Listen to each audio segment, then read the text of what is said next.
Extraclasse. Bonjour à vous, chers poditeurs et poditrices de Parlons Pratique. Aujourd'hui, c'est l'épisode numéro 31 et il est consacré aux voyages scolaires sur des lieux de mémoire. Oui, ce Parlons Pratique fait ainsi écho à la thématique des rendez-vous de l'histoire de Blois qui se sont tenus au début de ce mois d'octobre et dont le sujet était les vivants et les morts. Alors Régis, pour préparer cette émission, tu m'as parlé de ton expérience de la visite du Struthof avec ta classe de CM2 quand tu étais prof des écoles. Et est-ce que tu veux bien nous en dire deux mots, nous dire ce que tu retiens aujourd'hui ? Alors c'était il y a longtemps Hélène, mais oui, moi j'ai d'abord souvenir que cette visite avait interrogé quelques collègues et parents qui pensaient que des élèves de CM2 étaient trop jeunes pour visiter un tel lieu de mémoire, pour le dire clairement, un camp de concentration de la Seconde Guerre mondiale. J'ai aussi en mémoire comment l'ensemble du projet qui mêlait histoire, éducation civique, littérature de jeunesse a structuré toute une partie de l'année scolaire. Ça a fédéré finalement les élèves et les enseignants des deux classes qui ont participé. Mais j'avoue que ce qui m'a le plus marqué, c'est à quel point le poids de l'histoire est presque palpable dans un tel lieu. Eh bien aujourd'hui, avec nos invités, nous allons vous donner des clés pour mener un projet de voyage sur un lieu de mémoire comme Régis, avec vos classes, que vous soyez dans le premier ou le second degré, professeur d'histoire, mais aussi de lettres ou d'autres disciplines. Pourquoi visiter un lieu de mémoire ? Comment s'y préparer ? Et que faire ensuite ? Nous en parlons tout de suite avec un habitué des rendez-vous de l'histoire de Blois, Alexandre Bande, et avec Olivier Vincent. Alexandre Bande, bonjour. Bonjour. Vous êtes historien, professeur d'histoire en classe préparatoire au lycée Janson de Sailly à Paris et à Sciences Po à Saint-Germain-en-Laye. Également formateur à l'INSPE de Paris. Vous êtes membre de la commission enseignement et expert auprès de la Fondation pour la mémoire de la Shoah. Vous êtes également intervenant au mémorial de la Shoah. Et en 2021 est parue une nouvelle histoire de la Shoah que vous avez co-dirigée et qui doit sortir tout prochainement en poche. Alors, je vous propose une question très rapide pour démarrer, mais on y reviendra bien sûr dans le cours de l'émission. Au cours de l'histoire, on imagine que les lieux de mémoire se sont multipliés, qu'ils se sont peut-être même recouverts parfois. Qu'est-ce qui fait qu'un lieu devient un lieu de mémoire et quel serait peut-être le point commun à tous ces lieux ? Eh bien, il me semble qu'un lieu sur lequel se sont déroulés des événements importants, quelle que soit la période concernée, et un lieu sur lequel on est capable aujourd'hui de se souvenir de ces événements, peut devenir un lieu de mémoire. C'est-à-dire qu'un lieu sur lequel se seraient passés des événements majeurs et dont personne ne se souviendrait, ou à travers duquel ou en cheminant sur lequel on ne saurait rien, ne pourrait être considéré comme un lieu de mémoire. Donc je pars du principe qu'un lieu de mémoire, c'est un lieu où un événement historique important s'est passé et où il y a une forme de mémorialisation ou une possibilité d'historiciser des événements qui s'y sont déroulés. Merci. Olivier Vincent, bonjour. Bonjour. Alors, vous êtes professeur d'histoire en lycée professionnel, aujourd'hui chargé de mission pour la DAC, la délégation académique à l'éducation artistique et à l'action culturelle, et formateur au sein du groupe Mémoire et Citoyenneté de l'Académie d'Aix-Marseille. Et vous êtes également, j'ai envie de dire presque surtout, professeur relais au Camp des Milles près d'Aix-en-Provence. C'est bien ça ? C'est tout à fait ça, oui. Alors, pareil, une question rapide, on va dire, pour se lancer dans l'émission. En tant qu'enseignant ou professeur relais, est-ce que vous pourriez nous raconter une anecdote, une expérience marquante de visite avec une de vos classes ? Alors, dans le cadre de mes missions au Camp des Milles, j'accompagne des projets, évidemment, et des projets de visite de ce lieu de mémoire. J'accompagne aussi des élèves qui viennent, par exemple, lors de journées de commémoration. Sur une anecdote à vous raconter spécifiquement sur un projet de classe, une préparation de la journée du 27 janvier, par exemple, l'an dernier, où j'ai été conduit, donc une journée qui est consacrée à la mémoire des victimes des génocides. On a travaillé avec une classe d'un établissement de Toulon autour de cette commémoration, avec un atelier en classe qui a permis justement la préparation de cette journée. On va aller regarder de très près comment ces journées peuvent se préparer. Mais on va d'abord rentrer dans un premier temps de cette émission. Visiter, pourquoi ? Alexandre Bande, chaque année, en fait, plusieurs centaines d'établissements français envoient des groupes d'élèves à Auschwitz. Il semble qu'il y ait une sorte de regain peut-être pour ces lieux de mémoire, celui-ci, mais bien d'autres aussi, et peut-être lié à d'autres événements. Est-ce que c'est quelque chose que vous constatez aussi, ce regain d'intérêt pour les lieux de mémoire de la part des enseignants ? Tout à fait, depuis plusieurs années. Alors, il y a eu l'épisode sanitaire qui nous a un peu perturbés dans une logique ascendante depuis plus de 15 ans. les étudiants, les professeurs, les collègues de secondaire comme de primaire sont de plus en plus intéressés par des déplacements qui peuvent s'effectuer pour des raisons locales à proximité de leur lieu d'établissement, qui peuvent s'effectuer beaucoup plus loin, c'est-à-dire à l'échelle nationale ou à l'échelle européenne. Mais ce qui est certain, c'est qu'il y a une constante depuis plusieurs années, plusieurs dizaines d'établissements, pour ne parler que des voyages sur les lieux de mémoire de la Shoah que je connais mieux que d'autres, sont demandeurs de financement, sont demandeurs d'accompagnement pédagogique. Le Mémorial de la Shoah, la Fondation pour le Mémorial de la Shoah qui finance ces projets, constate les uns et les autres une augmentation et un seuil qui se chiffre à plusieurs dizaines et certainement entre 150 et 200 classes par an au minimum qui sont amenées à bouger. Alors, tout déplacement confondu, j'entends, et pas seulement des déplacements lointains ou des déplacements qui ne concerneraient que le site d'Auschwitz-Birkenau, dont on parlera peut-être plus tard. Olivier Vincent, est-ce que cet enseignement in situ, pour le coup, puisque vous y participez aussi, est-ce que cet enseignement in situ, il participe justement à la préservation de ces lieux finalement ? Oui, effectivement, la préservation de ces lieux, elle est essentielle. Il s'agit de transmettre évidemment aussi une histoire située dans des lieux. Il s'agit pour les élèves qui viennent sur un site mémorial de rencontrer aussi la matérialité en quelque sorte d'une histoire. Et ça, c'est extrêmement important. Que ces enfants, que ces adolescents puissent comprendre comment fonctionnent des lieux, comment des lieux aussi ordinaires ont pu devenir des lieux extraordinaires. Je pense en particulier évidemment à l'histoire singulière qui est celle du camp d'Émile. Donc cette question de l'appréhension des lieux de mémoire, elle est fondamentale. Elle est aussi inscrite dans les prescriptions officielles qui engagent les élèves, les enseignants et les élèves évidemment à venir visiter ces sites mémoriaux. Et je crois que la prescription, elle concerne d'ailleurs le cycle 2, mais aussi le cycle 3, le cycle 4, évidemment, et tout l'ensemble des publics scolaires qu'on peut toucher par ces visites et ces actions éducatives sur les sites mémoriels. Alexandre Borne, vous souhaitiez ajouter quelque chose ? Oui, juste revenir tout à fait sur cette question cruciale de la préservation des lieux de mémoire au camp d'Émile, comme dans un autre registre sur le site de la bataille de Verdun, comme sur celui du débarquement à Omaha Beach ou ailleurs. Un des enjeux principaux auxquels nous sommes confrontés avec les années qui passent et le temps qui passe, c'est d'entretenir cette mémoire et donc de veiller à ce que soit des éléments visuels, mémoriaux, plaques d'information, structures pédagogiques, comme c'est le cas sur les hauts lieux de la mémoire de la Shoah en France, dont le camp d'Émile est un des acteurs importants, de permettre aux visiteurs, au public, à celui qui passe dans la région, je pense également au site de Rivesaltes par exemple, de pouvoir découvrir des choses qui se sont produites 50, 60, 70 ans, 80 ans avant notre période et qui méritent d'être entretenues. Je n'ai pas le temps de développer ici, mais la question de la gestion du site d'Auschwitz-Birkenau pour la direction du mémorial est cruciale. Entretenir des ruines, ça peut paraître paradoxal, mais ça devient crucial pour que le temps ne fasse pas totalement son œuvre. Et là, vous parlez de ruines, mais parfois, il n'y a même plus vraiment grand-chose à voir sur place. C'est une pédagogie très particulière, cette idée qu'on visite un lieu où finalement, il y a très peu à voir. Alexandre ? C'est certain que c'est là où je pars du principe, et je ne suis pas le seul, qui consiste à penser que sans histoire, il n'y a pas de mémoire qui tienne la route. C'est-à-dire que sur un lieu, comme quand on commémore quelque chose à un moment précis, si on ne sait pas ce qu'on commémore, et sur ce lieu, si on ne sait pas ce qu'on va y voir, ou ce qui s'y est passé et ce qu'on n'y voit plus, en fait, on ne comprend rien. Donc, on y reviendra certainement, mais le lieu de mémoire n'a de sens, en particulier pour les élèves et les professeurs qui les accompagnent, que s'il est présenté, contextualisé, et s'il est remis en situation. Sur site, idéalement, c'est qu'on puisse s'appuyer sur des éléments visuels qui demeurent, mais je prends des exemples concrets. Vous êtes à Auschwitz devant le bunker 2, où il ne reste quasiment plus que des fondations. Pour qu'un esprit humain arrive à conceptualiser les 250 ou 300 000 personnes qui ont été gazées, c'est pas évident. Donc, ce que je veux dire, c'est qu'il faut, et c'est là où l'historien ou la professionnelle des lieux peut transmettre un message qui, pour le professeur et ses élèves, est essentiel. Alors justement, cette question de la matérialité dont vous parliez, Olivier Vincent, et de la mémorialisation, c'est ce qu'on va retrouver dans les témoignages de lycéennes qu'on va entendre tout de suite.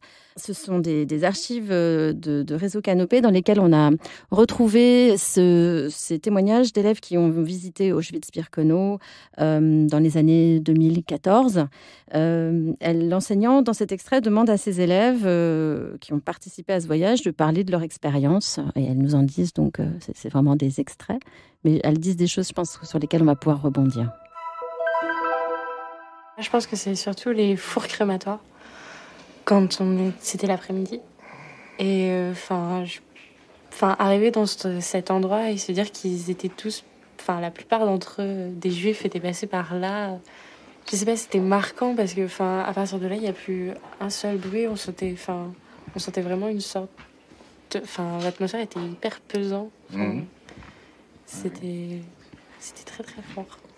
C'est quand on est allé dans le musée et qu'on a vu les montagnes de chaussures, de cheveux, de valises, d'ustensiles de cuisine. Et là, je me suis vraiment rendu compte de l'ampleur du phénomène et de voir tous ces objets qui sont de notre vie quotidienne confisqués à des gens pour aller droit à la mort. Ça m'a vraiment marqué.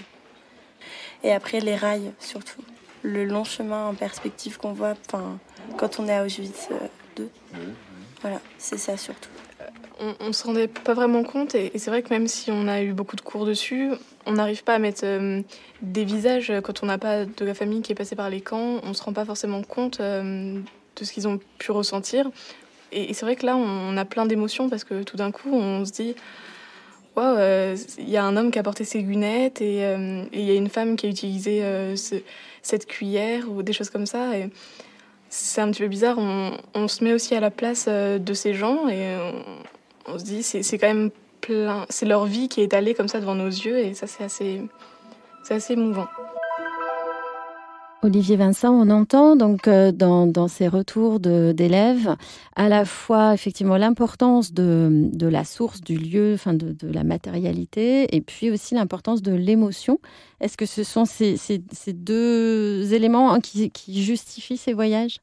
Oui, qui les justifie. Effectivement, les élèves sont touchés, en particulier lors de ce voyage mémoriel à Auschwitz, sur le site d'Auschwitz-Birkenau, notamment face à ces accumulations d'objets qui sont la matérialité, aussi la disparition d'individus qui sont victimes d'un processus qui est ce processus génocidaire.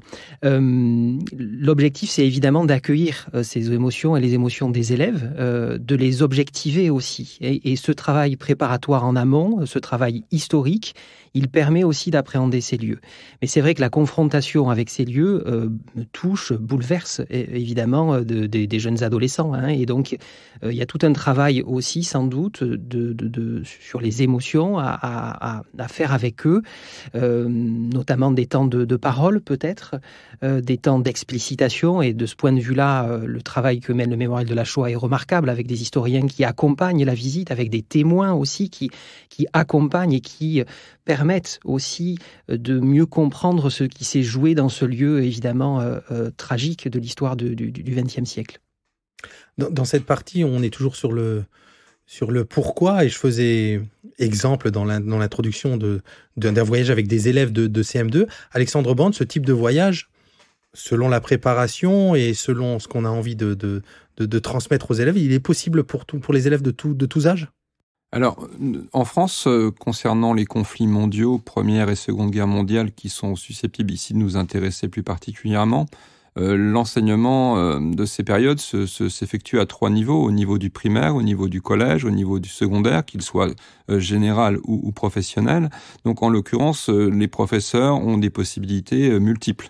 Donc le pourquoi, ça doit certainement s'insérer dans un projet large de classe qui permette d'associer le travail fait en classe et le travail fait sur le terrain, sachant que je pars d'un principe que le voyage n'a rien d'obligatoire et que le voyage ne peut remplacer le cours et qu'il faut éviter d'agglomérer sur un voyage des élèves qui n'auraient pas suivi la même formation ou la même préparation. Ça, c'est à mon avis, c'est très personnel, mais pour en avoir parlé avec pas mal de collègues, on est souvent d'accord. Je vois, Olivier, que vous êtes d'accord également. C'est-à-dire que d'une manière générale, la préparation, c'est quelque chose d'essentiel, la motivation aussi. Et donc, le pourquoi, ça doit d'abord s'intégrer à des années spécifiques. Après, les élèves ne peuvent pas tous aller n'importe où. Et il est certain que plus on est jeune, plus on a intérêt à travailler localement pour éviter de longues distances. Et deuxièmement, et ça c'est un sujet sur lequel l'Éducation nationale a déjà réfléchi depuis longtemps, la Fondation pour la mémoire de la Shoah, le mémorial, les lieux de mémoire comme celui du camp d'Émile, de Drancy ou d'ailleurs, c'est que pour conceptualiser des notions très complexes comme celle de l'extermination et d'essayer de mettre en place des images mentales sur des lieux où il ne reste quasiment plus rien. Il est fortement recommandé aux élèves du collège de se focaliser sur des voyages à l'échelle nationale où les lieux de mémoire sont équipés, Olivier en serait mieux placé que moi pour en parler, et que pour les élèves de lycée, professionnels ou généraux, un voyage à l'étranger, en Allemagne, à Terezin en Tchécoslovaquie, en République tchèque, ou en Pologne, est plus adapté. C'est aussi aujourd'hui les collectivités territoriales aussi qui soutiennent ces voyages de la mémoire avec les grandes institutions mémorielles pour le cas notamment des lycéens.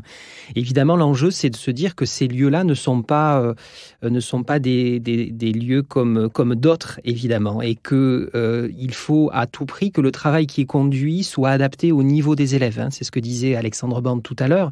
C'est que évidemment avec une classe de CM2, il faut impérativement d'abord adapter sans doute les supports de préparation, et peut-être aussi ne faut-il pas aller sur un lieu de mémoire peut-être avec une histoire peut-être trop lourde. Cette question du respect de la sensibilité des enfants, elle est absolument nécessaire. L'entrée au cycle 3, c'est vraiment une entrée par le témoignage aussi pour aborder cette thématique des deux guerres mondiales, et une entrée aussi sur les résistances finalement à ces questions-là, sur des valeurs positives aussi de solidarité qui ont existé, de résistance aussi face à tout ça.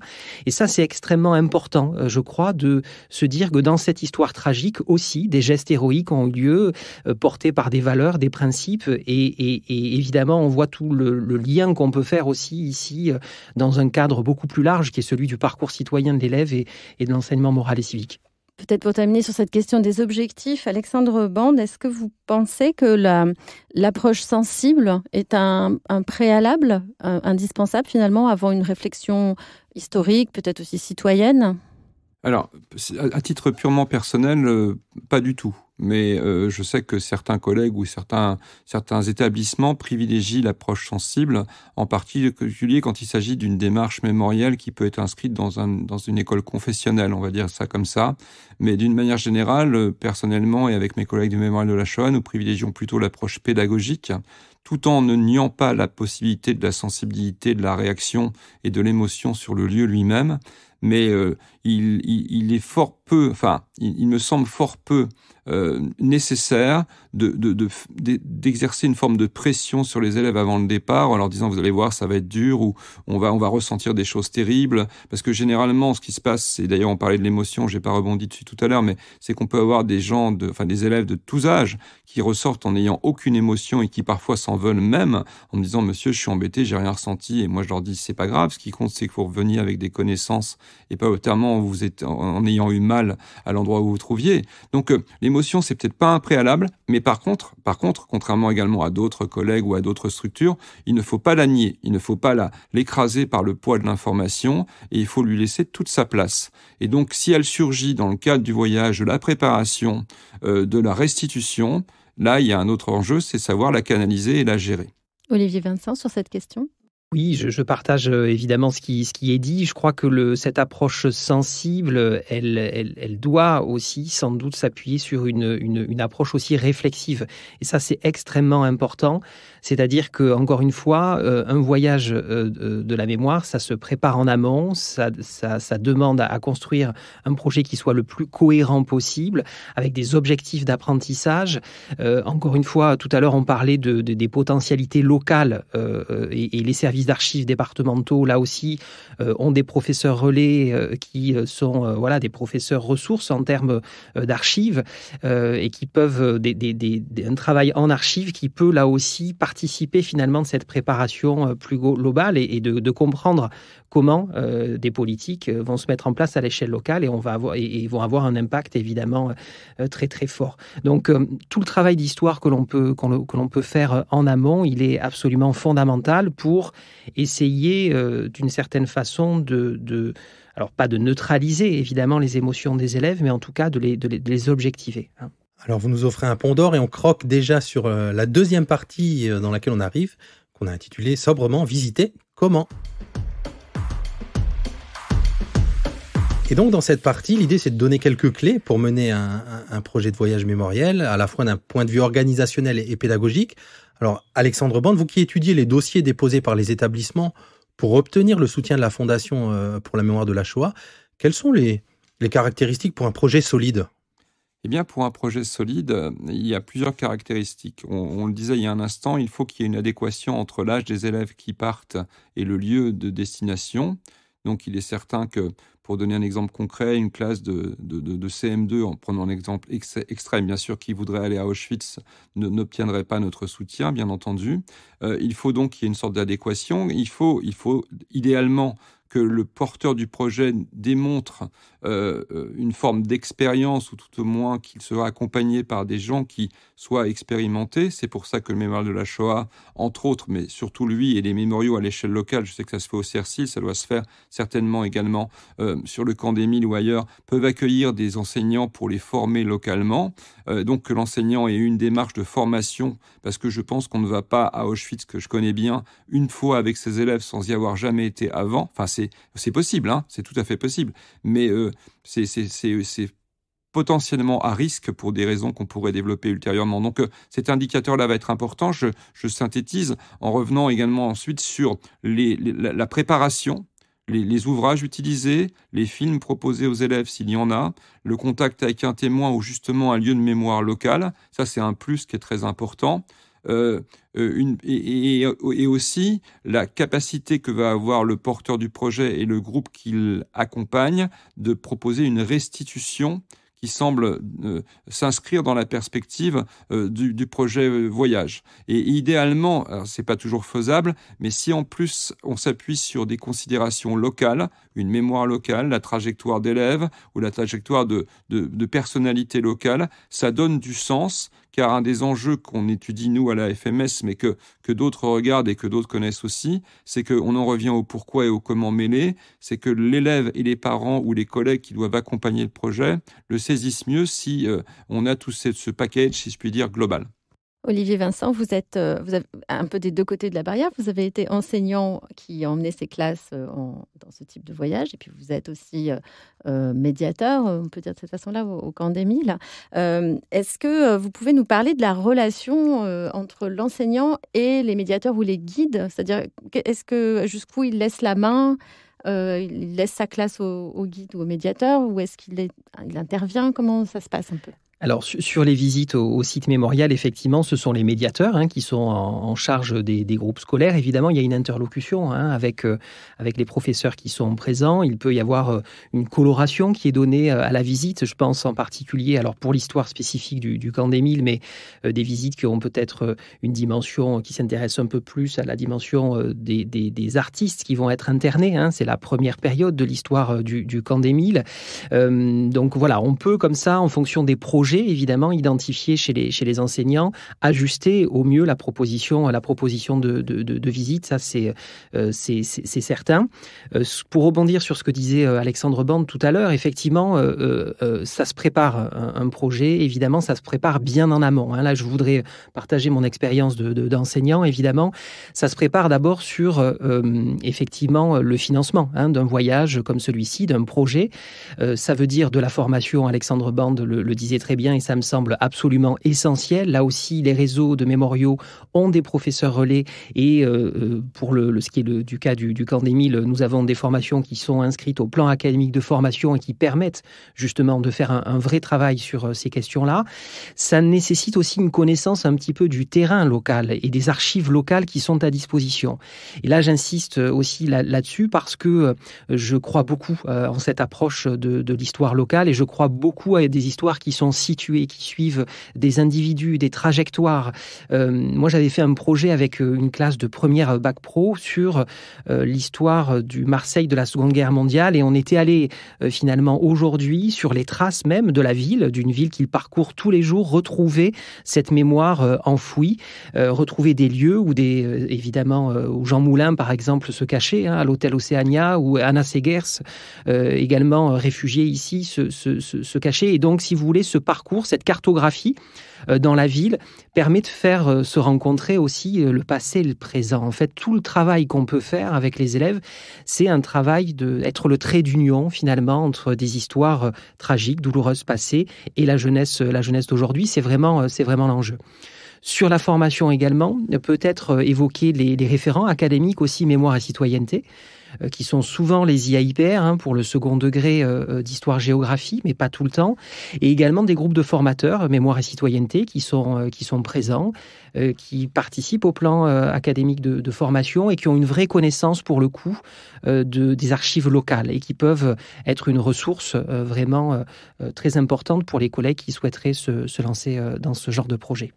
Alors, un autre aspect aussi, c'est que ce sont souvent des projets qui s'inscrivent dans un temps plutôt long, on va dire, à l'échelle d'une année scolaire, qui demande un investissement conséquent, sans doute, de la part des enseignants, et aussi un certain travail d'équipe qui peut favoriser tout ça, Alexandre Bande ? Alors, il est certain que les projets tels qu'on peut les concevoir, ils émanent souvent de la personne du professeur ou de la professeure concernée, mais rapidement, le professeur ou la professeure se rend compte que, idéalement, c'est d'associer des collègues d'autres matières, sachant qu'il n'y a pas de spécificité à ces projets concernant... Enfin, le prof d'histoire n'a pas le monopole du projet pédagogique sur ces questions mémorielles, donc le professeur peut être philosophe, professeur de langue, professeur d'art plastique, professeur d'éducation musicale. Vous voyez, j'essaie d'élargir au maximum et à chaque fois j'en oublie. Donc, le professeur de philosophie, si on prend le lycée. Mais d'une manière générale, donc si j'en ai oublié, je ne voudrais froisser personne. Mais idéalement, c'est que le projet peut venir de quelque professeur que ce soit. C'est quand même bien dans ce genre de projet qu'il y ait un professeur d'histoire qui soit associé, pas obligatoirement le porteur, mais qui puisse être potentiellement associé. Et après, c'est sûr que plus les professeurs s'engagent, mieux c'est. Mais ça ne fonctionne pas toujours comme ça. Il y a un préalable qui me paraît très important à rappeler, c'est qu'il faut également avoir le soutien de son administration. Il faut avoir le soutien des parents d'élèves, enfin le soutien, l'adhésion en tout cas. Donc c'est là où l'expérience, où la qualité du projet proposé et les modalités matérielles, il faut être honnête, aujourd'hui bouger, et en particulier bouger en province, en région, c'est encore faisable. Bouger à l'étranger pour un groupe classe de 30 ou 35 personnes, prendre un avion pour la Pologne en ce moment, ça devient très très compliqué. Donc voilà, je mélange pas tout, mais pour ce qui est de l'équipe et de l'adhésion de l'administration, c'est quelque chose, c'est-à-dire la transdisciplinarité, c'est quelque chose qui me paraît essentiel. Et j'aimerais bien aussi qu'on revienne sur ce temps de restitution dont vous parliez, c'est-à-dire là, on a parlé un peu effectivement du temps du voyage, et au retour, ce qui peut se passer, Olivier Vincent ? Oui, alors au retour du voyage, effectivement, il faut toujours, je crois, prendre ce temps de restitution qui est essentiel. Ça peut être à travers des objets qu'on va créer, ça peut être à travers un carnet, par exemple, qui permet de faire le bilan de ce qu'on a fait, un carnet sensible. On voit souvent ça sur les voyages mémoriels. Il y a de très beaux projets qui sont faits de carnets sensibles numériques où on va à la fois partager peut-être du témoignage, du récit, ses émotions, et puis ce qui a été vu d'un point de vue aussi historique. Donc ce temps de restitution, il est fondamental. Dans le cadre des voyages de la mémoire qui sont organisés par le mémorial de la Shoah, en général, ce temps de restitution, il se fait dans les hémicycles des conseils régionaux. Donc il y a un aspect aussi solennel, il y a un aspect où on vient d'une certaine façon institutionnaliser, partager aussi avec d'autres élèves qui ont participer à ces voyages de la mémoire. Et ce temps de partage et ce temps en commun, il me semble extrêmement important. Il crée aussi, à mon avis, chez les classes, de l'émulation, hein, et cette volonté, de partager un petit peu le travail qui a été fait. Ça me semble vraiment essentiel, hein, que cette étape-là existe. Hein. Rien ne serait pire que de ne pas prévoir ce temps de restitution. J'ai lu sur une page, je crois, de l'Académie d'Aix-Marseille. Je ne l'ai pas noté exactement, mais j'ai trouvé une phrase que je trouvais intéressante, mais je ne sais pas ce que vous en pensez, peut-être Alexandre Bande. La visite d'un lieu de mémoire ne vise pas directement l'acquisition de connaissances, elle est silencieuse par nature. Est-ce que vous partagez cette idée ? Eh bien, écoutez, si je la partageais, je me dédierais puisque j'ai dit le contraire il y a quelques minutes, mais en l'occurrence, donc j'ai encore à peu près toute ma tête et je sais ce que j'ai dit il y a un quart d'heure ou 20 minutes. Donc, pour moi, concrètement parlant, quand je vais sur un lieu de mémoire et pour y aller avec des élèves et d'y aller très régulièrement, je pense qu'un des enjeux majeurs du lieu de mémoire, c'est pas de commémorer ou de se remémorer, mais c'est d'essayer de comprendre en quoi ce lieu nous donne des informations. Et même si on est confronté à une réalité, je vais prendre une anecdote toute bête. Je me souviens, il y a fort longtemps, d'avoir croisé des touristes français sortant du site de Delphes et clamant haut et fort, il n'y a plus que des pierres. Bon, donc on peut aller à Delphes et ne rien comprendre. On peut aller, Donc le lieu de mémoire, c'est un lieu, je le disais tout à l'heure, qui peut être envisagé. Alors je parle pas du tourisme grand public, on est bien d'accord. Je parle pas de la masse des visiteurs qui se rendent à Birkenau ou à Verdun et qui vont voir des choses et qui vont potentiellement s'y recueillir. Mais quand on va avec des élèves, si on prétend y aller pour ne pas acquérir des connaissances, là, j'avoue que les bras, heureusement, nous sommes à la radio, mais ont tendance à m'en tomber. Donc je m'arrête là, mais sur le point, je n'adhère pas trop à cette idée-là. Je ne sais pas ce que vous en pensez de votre côté, mais personnellement, je suis un peu surpris. Oui, je pense que ce que veut dire peut-être la citation ici, en tout cas l'extrait peut-être qui est mentionné ici, c'est que la visite, dans une visite d'un lieu mémoriel, il y a aussi une dimension personnelle peut-être.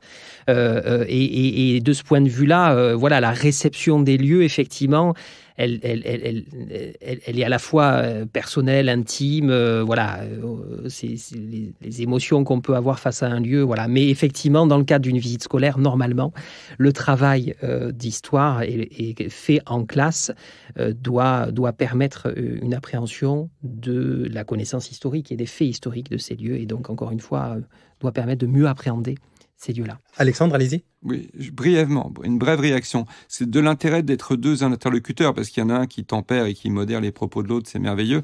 Mais d'une manière générale, nous sommes d'accord, bien entendu. Mais ce qui est important, et ce que montraient très bien les jeunes gens qu'on a entendus tout à l'heure, d'ailleurs, c'est que sur place, ils ont compris des choses qu'ils n'avaient pas compris, bien qu'ils aient beaucoup travaillé en classe. Par exemple, on parle de la Shoah, 6 millions de morts. Si on est face à une plaque commémorative, on a déjà une vingtaine ou une trentaine de noms. Quand on est à Auschwitz, dans le musée, et qu'on voit les paires de lunettes, quand on voit les gamelles, les bidons, les paires de chaussures d'enfants, par exemple, concrètement, on se rend compte que pour 2 chaussures, il y avait un enfant qui les portait. Et ça permet non pas de ressentir, et c'est parfois le cas, de l'émotion, mais d'arriver à conceptualiser, on en revient à cette question-là, ce que sont les crimes de masse. Voilà, les crimes de masse, c'est ce qu'il y a de plus difficile à enseigner, hein. Au-delà de la violence de ce qu'il suscite comme réaction, mais de faire comprendre à un élève de 12-13 ans, de 15-16, de 17-18 ans, ce qui a pu se produire.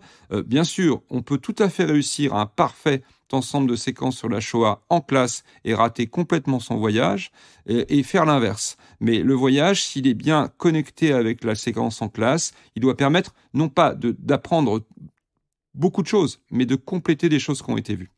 Vous parlez de difficulté d'enseigner, c'est un peu le sens de la 3e partie de cette émission. Lieu de mémoire et questions vives.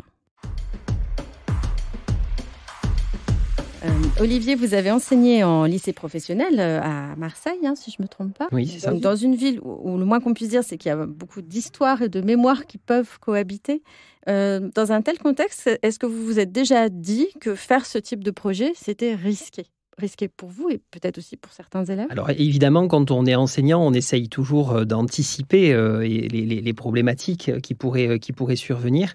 Je crois que quand on est enseignant, quand on enseigne une discipline et l'histoire, l'histoire est une ressource aussi pour appréhender ces questions. Je pense en particulier aux supports documentaires qu'on peut utiliser en classe. Les choix documentaires qu'on opère sont extrêmement importants. Ils vont nous permettre déjà peut-être d'orienter ou en tout cas de penser certaines réflexions ou certaines controverses qui pourraient voir le jour. Donc moi j'accorde une grande importance effectivement à ce travail de choix, de supports documentaires sur lesquels on va travailler. Ça permet encore une fois d'anticiper d'éventuelles difficultés.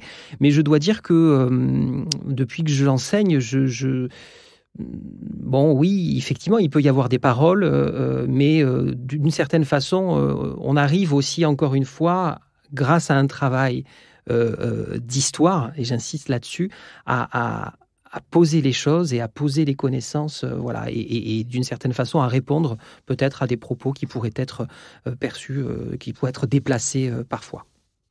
Je dois dire que dans mon expérience, c'est assez rare quand même. Vous nous avez parlé tous les deux en préparant cette émission, et on a bien noté avec Hélène la formule de refroidir les questions vives. Est-ce que vous pourriez nous en dire plus? Qu'est-ce qui, pas se cache, mais qu'est-ce que contient cette notion, Alexandre Bande? Bien, en l'occurrence, on le sait fort bien aujourd'hui, les élèves qu'on est amenés à accompagner sur des lieux d'une mémoire complexe comme celle en particulier du génocide dont les Juifs ont été victimes, ou les tziganes, ou les lieux concentrationnaires, c'est faire appel, c'est mettre en contact des jeunes gens qui eux-mêmes ont des mémoires très différentes et des histoires personnelles très différentes, avec une mémoire et une histoire spécifiques. Et donc, pour ne pas tourner autour du pot, il est certain que dans nos classes, nous avons des élèves qui ont la mémoire des décolonisations ou des décolonisations, des élèves qui ont une lointaine mémoire qu'on entretient parfois dans les familles des questions relatives à l'esclavage, des élèves qui peuvent avoir la mémoire des violences de masse commises sur le continent africain, des élèves qui... Enfin, je vais pas faire une liste, mais vous voyez, on voit bien qu'on peut avoir face à nous des élèves qui ont des mémoires différentes et qui ont besoin de comprendre, et on en revient à ce que nous disions il y a un instant, de comprendre en quoi le moment historique dont on parle à ce moment-là mérite d'être engagé dans un processus mémoriel collectif. Et que les questions, donc refroidir les questions vives, c'est anticiper en disant voilà, il y aura un temps pour parler d'une autre mémoire. Si on veut faire un projet voyage, on peut pas aller partout, on peut pas aller au Chili, on peut pas aller au Rwanda, on peut pas. D'accord. Mais concrètement parlant, ne pas nier ces questions-là, peut-être trouver un temps dans le programme scolaire ou dans la préparation pour échanger. Ce qui ne veut pas dire, et je ne suis pas naïf, que ça puisse dégoupiller toutes les questions ou tous les problèmes qui peuvent survenir, mais une de ces questions vives, c'est celle de la concurrence mémorielle, soyons très clairs, et qui nécessite, et là en l'occurrence, c'est ce qui se vérifie, c'est que lorsque l'enseignant ou l'enseignante sont bien préparés, et lorsque le projet est rondement mené et solidement présenté, il peut y avoir bien sûr des dérives ou des maladresses, mais d'une manière générale, le groupe classe, quel que soit l'établissement dans lequel il est implanté, le département et la région, doit pouvoir mener à bien ce projet. Je ne sais pas si vous êtes d'accord, mais je pense que là-dessus, on est d'accord. Olivier. Oui, je suis évidemment d'accord. Je voulais évoquer la dimension justement qui est au cœur du volet réflexif du camp d'Émile. Un des concepts fondamentaux qui est développé dans ce volet réflexif, c'est justement ce concept de convergence des mémoires. Dans le volet réflexif, au camp d'Émile, qui est le dernier temps du parcours muséographique, nous proposons une approche comparative des génocides. Alors évidemment, les historiens connaissent les limites aussi parfois de l'approche comparative, mais je trouve que la vertu ici de cet espace, c'est justement peut-être d'apporter des réponses aux jeunes qui visitent ce lieu-là et d'apporter une réponse très concrète justement à ces concurrences mémorielles. Cette dimension comparative intergénocidaire, elle permet de donner des clés de compréhension, justement, à partir de l'exemple de 3 crimes génocidaires qui sont identifiés, à savoir le génocide des Arméniens au début du siècle, le génocide des Juifs et des Tziganes et le génocide des Tutsis de Rwanda en 1994. Et cette démarche comparative permet sans doute aussi de montrer les mécanismes communs, les engrenages résistibles aussi communs à ces 3 crimes génocidaires. Vous voyez, là aussi, d'un point de vue pédagogique, et y compris d'ailleurs dans les programmes scolaires aujourd'hui, la démarche, des démarches pédagogiques comparatives permettent aussi sans doute d'apporter des réponses et des réponses scientifiques et pédagogiques aux élèves qui pourraient justement utiliser cet enseignement pour mettre évidemment au cœur de la classe cette thématique des concurrences mémorielles. Ce que j'entends quand même dans ce que vous dites tous les deux, c'est que ça demande quand même une certaine expérience, une professionnalité bien installée, une expérience. Est-ce que ça veut dire que c'est quand même quelque chose qui est plutôt réservé à des enseignants chevronnés ? Alexandre, peut-être ? Alors, réservé, non. Parce que je pense que moi, je suis formateur à l'INSPE de Paris et je vois de jeunes collègues et fort heureusement s'engager peu de temps après la formation que nous faisons ensemble et le déplacement que nous engageons au mois de juin suivant, des projets à 2, 3 ou 4 ans près. Je vois également tous les enseignants qui viennent suivre les formations de mémoire de la Shoah et encore, moi, je n'en fais que quelques-unes. D'une manière générale, et ce qui est très intéressant et très encourageant, c'est qu'on a des professeurs, des enseignantes qui ne sont pas notamment des gens qui sont en milieu ou en fin de carrière. Donc ça, c'est très intéressant de voir que justement, grâce aux structures mémorielles locales, grâce aux services pédagogiques, aux professeurs relais, grâce aux formations qui peuvent être prodiguées dans différentes structures, le principe arrive à fonctionner et que c'est sûr qu'il y a toujours une partie d'angoisse, une partie d'inquiétude, mais c'est pour ça que la coopération avec ceux qui savent faire le mémoire de la Shoah, les spécialistes sur les lieux de mémoire locaux, Montluc, Rivesaltes, etc. Je rebondis rapidement sur ce qui vient d'être dit concernant la diversité des mémoires. Aller à Rivesaltes sur ce point, c'est merveilleux parce que vous avez la mémoire des républicains espagnols, de leur souffrance, vous avez la mémoire des juifs étrangers internés, vous avez la mémoire des harkis, ce qui permet également de parler, ou de troupes coloniales qui ont été parquées là dans les années 60 au moment de la décolonisation française. Donc, voyez, et donc la professionnalisation de ce genre de déplacement, ça peut donner l'impression, parce que quand on veut cocher toutes les cases, on peut avoir un peu peur, mais fort heureusement, alors c'est vrai que on se rend compte que sur les projets mémoriels déposés à la Fondation, il y a des habitués qui bougent et qui ont l'habitude de bouger, mais chaque année, il y a un turnover. Et ce qui est intéressant, c'est de voir aussi certains de vos anciens élèves devenir professeurs et avoir envie de le faire également. Ça, c'est le privilège du grand âge qu'est le mien. Mais au-delà de ça, c'est quelque chose. Donc, si nos auditeurs et auditrices sont des enseignants pour beaucoup d'entre eux, n'ayez pas peur, leur dirais-je. N'ayez pas peur. Voilà.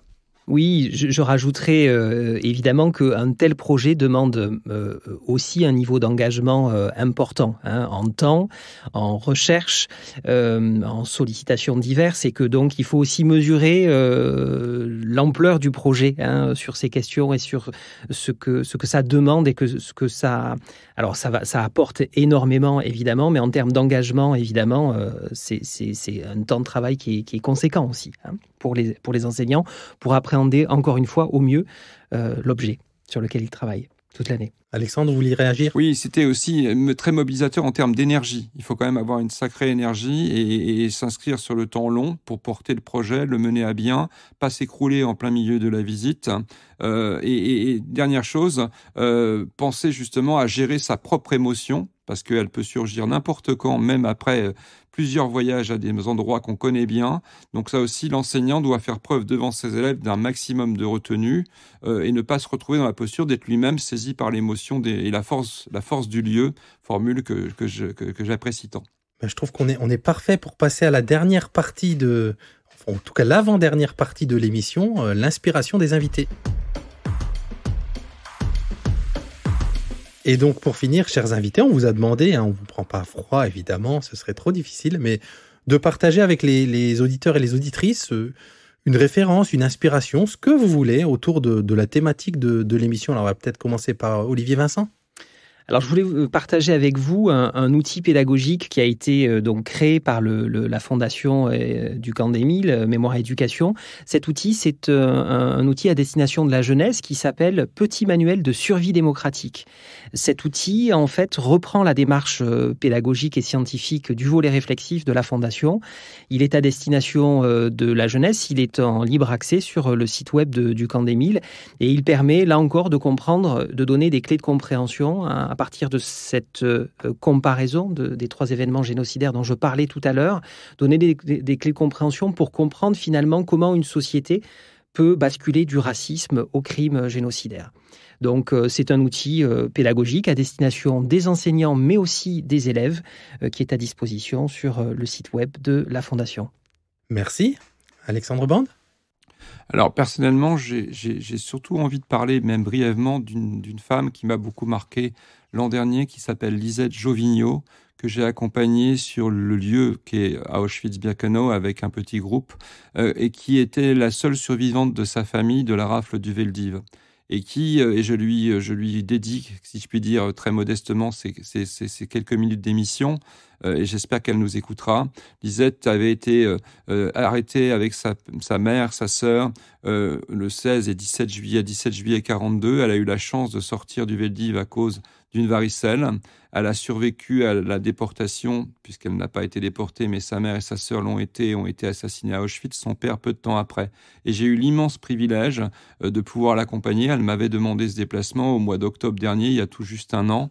Et je garderai en mémoire durablement, moi qui vais plusieurs fois par an là-bas, j'ai de nombreuses images en mémoire, mais celle-là, elle me restera longtemps, d'une Lisette Jovigno devant le bunker 2 et l'immense prairie où ont été déplacées et déposées les cendres des centaines de milliers de victimes, prenant conscience que c'est là où se trouvaient certainement sa sœur et sa mère.